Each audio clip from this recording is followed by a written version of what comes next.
Napoleon Bonaparte. Wars, cannon fire, maps. Do they come to mind? In fact, he didn't conquer Europe by the sword alone. His real power came not from his soldiers on the battlefield, but from those working at the tables, the treasurers, bankers, and clerks. Napoleon always used numbers as his greatest weapon. France was in ruins at the time. Years of wars and the king's luxurious palaces had driven the country into bankruptcy. Even though many reforms were made, the economy was in terrible condition. The government forced to print paper money called assignat was in deep trouble. At first, the reaction seemed positive, but inflation came quickly. What was seen as a solution soon destroyed public confidence, even leading to mutiny within the army. Although France had political weight, a monetary system had not yet been established. At 29, Napoleon stepped onto the stage. He realized that not everything could be solved through war anymore.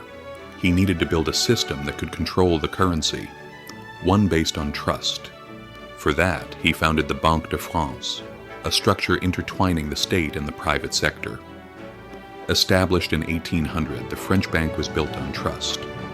And Napoleon insisted that trust could not be earned through words, but through action. This bank became the very heart of the new era. Next came the unfair tax system, one that made the rich richer and the poor poorer. Napoleon wanted a system in which the state collected its own revenues, abolishing the old order entirely. He began by updating land records, and for the first time in French history, every coin was accounted for. Proper bookkeeping had begun. In 1803, the reliable currency known as the Germinal franc was introduced. It was backed by gold and silver, and for years to come, the franc would stand as a symbol of stability and trust. Napoleon's genius wasn't limited to financial reforms. He used his strategic mind to turn war itself into a source of income.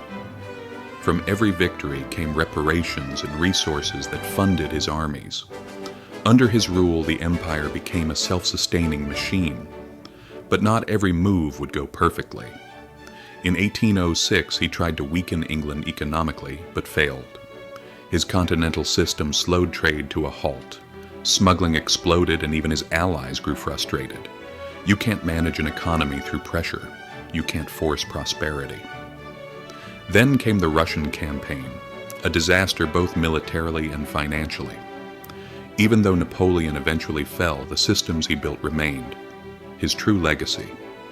The bank, the tax system, the franc. All of it became the backbone of modern France. What we learned from Napoleon is this: power is not always won by the sword. The greatest victories are written with the pen. The formula for stability is a trustworthy economy, a fair tax system, and just laws. These were Napoleon's greatest gifts to France. And the most ironic part? Napoleon, the man who mastered systems, was ultimately defeated by the mathematics of his own. He was lost within the very structure his brilliance had created. History repeats itself and must always be learned from.